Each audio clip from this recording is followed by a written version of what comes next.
எதிர்த்தரப்புல கூட்டணிகளுக்கு என்னென்ன கணக்கு போடுறாங்க திமுக தரப்புல, அதுல எந்த அளவுக்கு உடன்பாடுகள் இருக்கும், அதையெல்லாம் ஒரு கணக்கு போட்டுத்தான் இவங்க option A, option B, option C அப்படிங்கிற மாதிரி வச்சுதான் இந்த காய்களை மொத்தமும் நகர்த்திருக்காங்க அப்படிங்கறத நீங்க பாக்கணும். இங்க நியாயப்படி பார்த்தா இது வரைக்கும் சொல்லப்பட்டதுன்னா அடிமை கட்சி இதெல்லாம் சொல்லிட்டு கடைசியிலனாக்கா இவங்க 40 வாங்குவாங்க, 50 வாங்குவாங்க, 70 கேட்பாங்க அப்படி இப்படின்லாம் பல பேர் பேசினா கூட காங்கிரஸ்க்கு ஈக்குவலண்டா பிளஸ் ஆர் -1 அந்த அளவுல தான் இங்க பாஜக ஒதுக்கப்பட்டிருக்கு. ஈவன் பிஜேபி வர்சஸ் காங்கிரஸ் பாத்தீங்கன்னா மாநில அளவுல நிச்சயமா பர்சன்டேஜ் எந்த அளவுக்கு அதிகம் பாஜக எல்லாருக்குமே தெரியும். சோ அப்படி இருக்கக்கூடிய சூழல்ல இருந்தாலும் இந்த அளவுக்கு ஒதுக்கி இருக்காங்கன்னாக்க அதிமுகவுடைய முடிவுங்கிறது ஒண்ணு, அதுவும் இல்லாம இதுக்கு கோஆபரேட் பண்ணணும்ங்கிறதையும் பாஜகவும் ஓரளவுக்கு டிசைட் பண்ணிருக்காங்க. ஏன்னா அவங்க திரும்ப திரும்ப நான் சொல்லக்கூடியதுதான் 2019 எப்படியோ அதே மாதிரிதான் 2020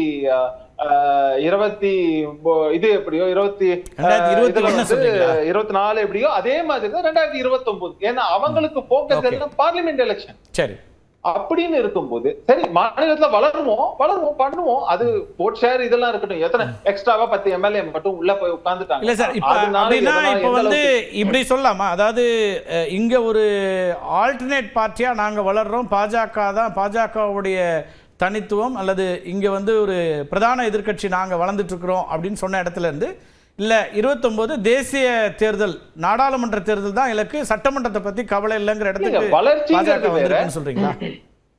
இல்ல வளர்ச்சிங்கிறது திரு அண்ணாமலை தலைவரா இருந்த போது அவர் ஒரு இலக்கு வச்சாரு, அந்த இலக்குல இருந்து இப்போ தலைமை சமீபத்துல மாத்திக்கிறாங்க அப்படின்னு தேர்தல் மாறுபடும்.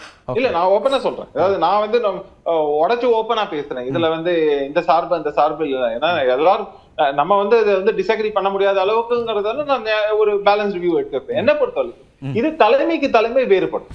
பொதுவாவே அப்ஜெக்டிவ் என்னன்னா மாநிலம் தழுவிய அளவுல உங்களுடைய கட்டமைப்பையும் சரி உங்களுடைய வாக்கு வங்கிகளையும் நீங்க அதிகப்படுத்த வேண்டியது நேரம்.